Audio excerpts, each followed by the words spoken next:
Qu'est-ce que c'est ta vision? Waouh, question piège.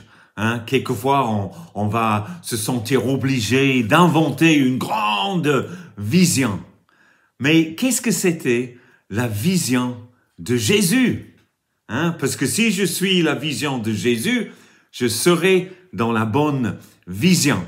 Et donc, je peux résumer la vision de Jésus en 3 gestes, parce que Jésus, il avait 3 visions. Et donc, la vision de l'intimité, aimer, je t'aime, like. Il faut aimer Dieu, il faut aimer son voisin. Mais on ne vit pas dans un monde de bisounours.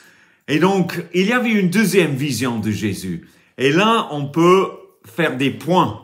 Et là, c'est une vision de confrontation. Il y a une vision de confrontation. Mais il y a une troisième vision.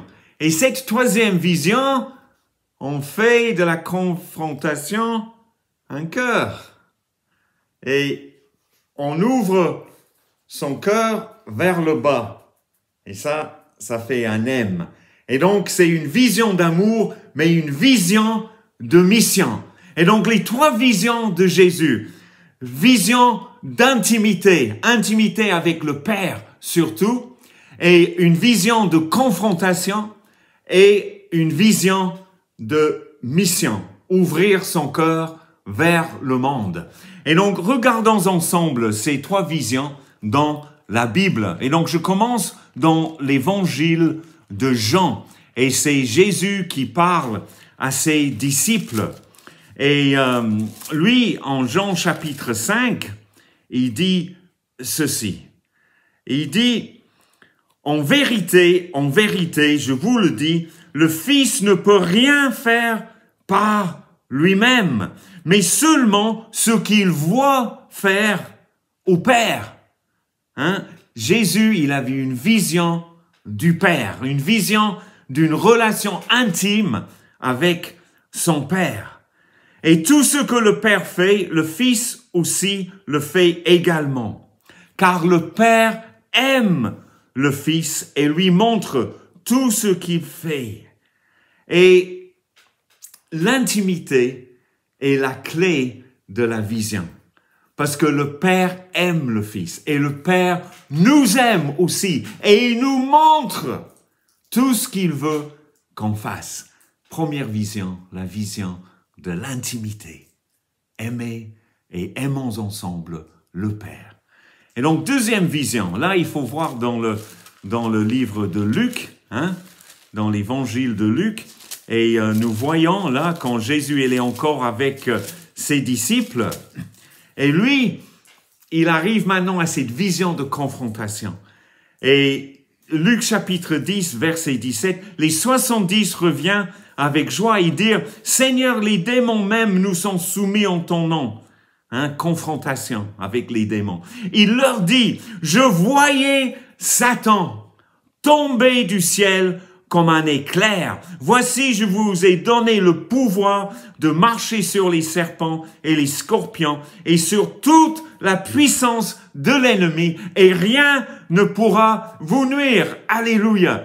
Cette deuxième vision de Jésus, c'est la vision de la victoire totale contre l'ennemi. Et avec cette vision, nous n'avons pas la crainte. C'est la vision de la victoire qui chasse la crainte dans la confrontation. Amen. Et la troisième vision de Jésus, nous trouvons, il faut revenir encore dans l'évangile de Jean, chapitre 4.